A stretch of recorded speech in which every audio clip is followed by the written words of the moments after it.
दर्शक मित्रों नमस्ते। मैं डॉक्टर सुधीर शाह एडवोकेट आज फिर आपको यूएसए वीज़ा के बारे में जानकारी देने के लिए ये वीज़ा विंडो हिंदी पार्ट 4 में हाजिर हूँ। आज मैं आपको यूएसए के नॉन इमिग्रेंट वीज़ा के बारे में जानकारी दूंगा। आपको पता ही है कि यूएस के वीज़ा 2 प्रकार के हैं। जिनको वहाँ परमानेंट रहना है उनके लिए इमिग्रेंट वीज़ा है, जिनको वहाँ कुछ काम से थोड़े समय के लिए जाना है उनके लिए नॉन इमिग्रेंट वीज़ा है। नॉन इमिग्रेंट वीज़ा के जो सिम्बॉल्स है वो ए से लेके जेड तक है। ए कैटेगरी का जो सिंबल है वो वीज़ा एम्बेसडरों के लिए है। जो बी सिंबल के वीज़ा है B1 B2 वो बिजनेसमैन और विजिटर्स के लिए है। अब बिजनेसमैन और विजिटर्स जो अमेरिका में जाते हैं उनका कार्य बहुत कुछ एक तरीका होता है, तो वो वीज़ा साथ में दिए जाते हैं। यानी अगर आप बिजनेस वीज़ा की अर्जी करते हैं तभी आपको B1 B2 वीज़ा दिया जाता है।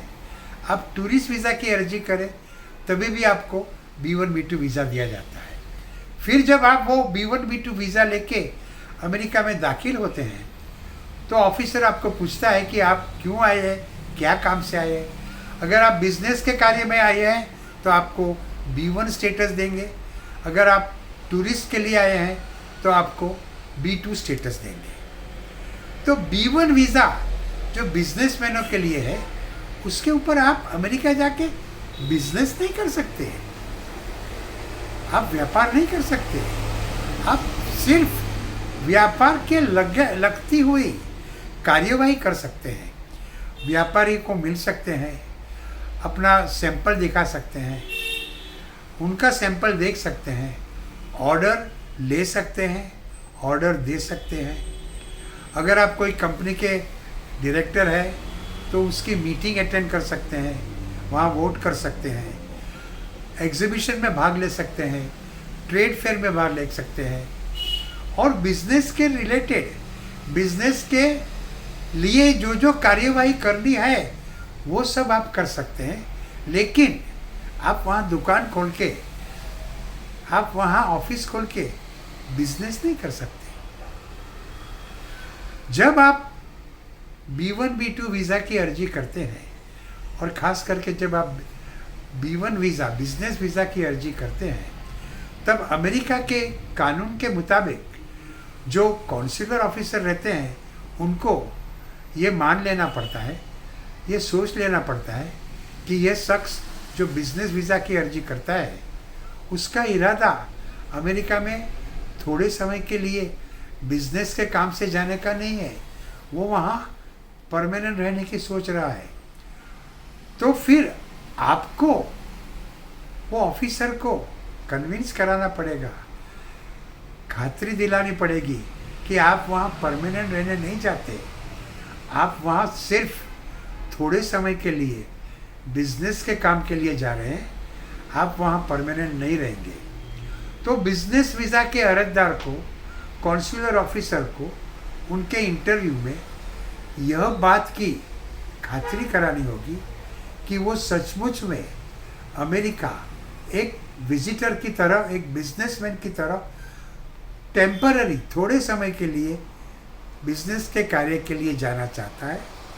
उसके पास अमेरिका जाने आने का, रहने का और दूसरे जो परचूरन खर्चा होते हैं उसकी पूरी जोगवाई है।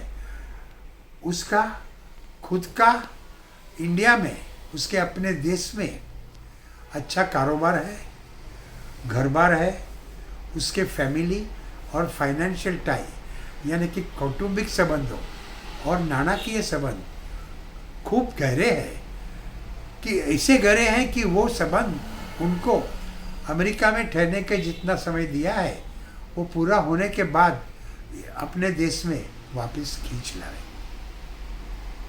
अब आप जब बिजनेस वीज़ा की अर्जी करते हैं तो इंटरव्यू में ऑफिसर आपको ज़्यादातर ऐसे सवाल पूछते हैं कि आप अमेरिका क्यों जाना चाहते हैं।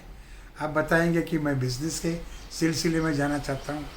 अच्छा, तो फिर आप क्या बिज़नेस करते हैं, कितने टाइम से ये बिज़नेस करते हैं, आपका टर्नओवर कितना है, आपने अमेरिका जाने से पहले और कोई विदेश के देश में आप गए हैं, आपने यहाँ का कोई ट्रेड फेयर अटेंड किया है, कोई एग्जीबिशन अटेंड किया है, और आप वहाँ किस किस को मिलने चाहते हैं, कितना दिन ठहरेंगे, कहाँ रहेंगे, कौन से शहर में जाएंगे, ये सब आपको वो पूछेंगे।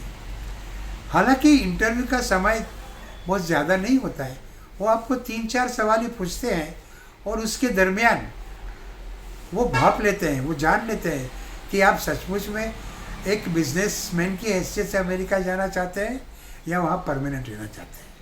अगर उनको लगा कि आप बिजनेसमैन हैं और आपका इरादा अमेरिका में परमानेंट रहने का नहीं है, तो वो लोग आपको वीज़ा देंगे।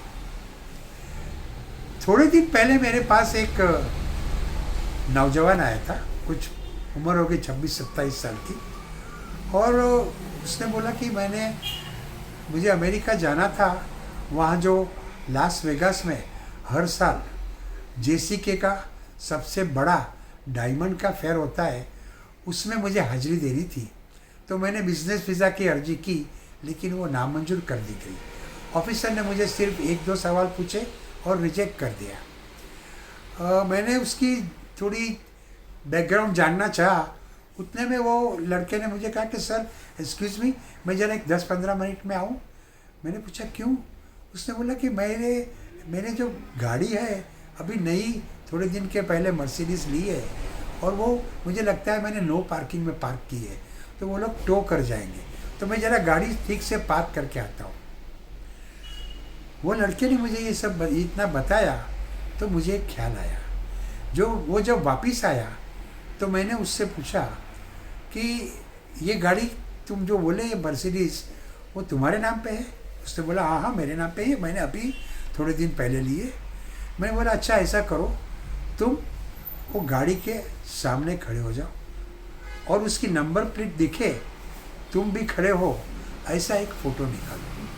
प्रोफेशनल फोटोग्राफर के पास से ऐसा फ़ोटो निकालो, वो फ़ोटो एनलार्ज करो, A4 साइज़ का करो, और आप अभी जब इंटरव्यू में जाएंगे तो आप जो कागजात ले जाते हैं, उसकी जो फाइल है, उसके बराबर ऊपर ये फ़ोटो रखना।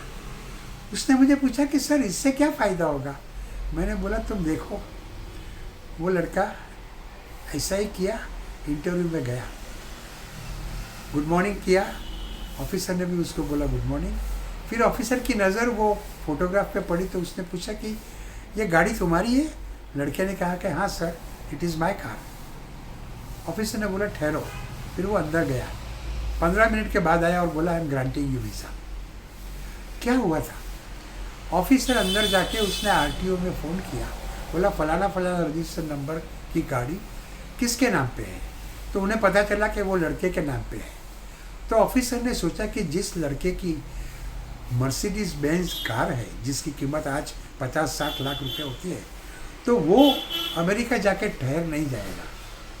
तो कभी कभी आपको ऐसा भी करना पड़ता है, कुछ युक्ति प्रयुक्ति करके आपको दिखाना पड़ता है कि आपका अमेरिका में एक परमानेंट रहने का इरादा नहीं है, और आपके खुद के देश में आपके कौटुंबिक और नाणाकीय संबंध इतने गहरे हैं कि वो आपको वापस यहाँ ले आएंगे। अगर आप ऐसा दिखाएंगे तो आपको वीज़ा मिलने में तकलीफ़ नहीं होगी। आज के लिए इतना काफ़ी है। मैं अगले एपिसोड नंबर 5 में और जानकारी आपको B1 यानी बिजनेस वीज़ा के लिए दूंगा। तब तक के लिए नमस्ते। और सुनिए, अगर आपको अमेरिका के इमिग्रेशन के लिए कुछ टेंशन है, कुछ मुश्किल है, तो टेंशन मत लेना, मैं हूं ना। नमस्ते, जय हिंद।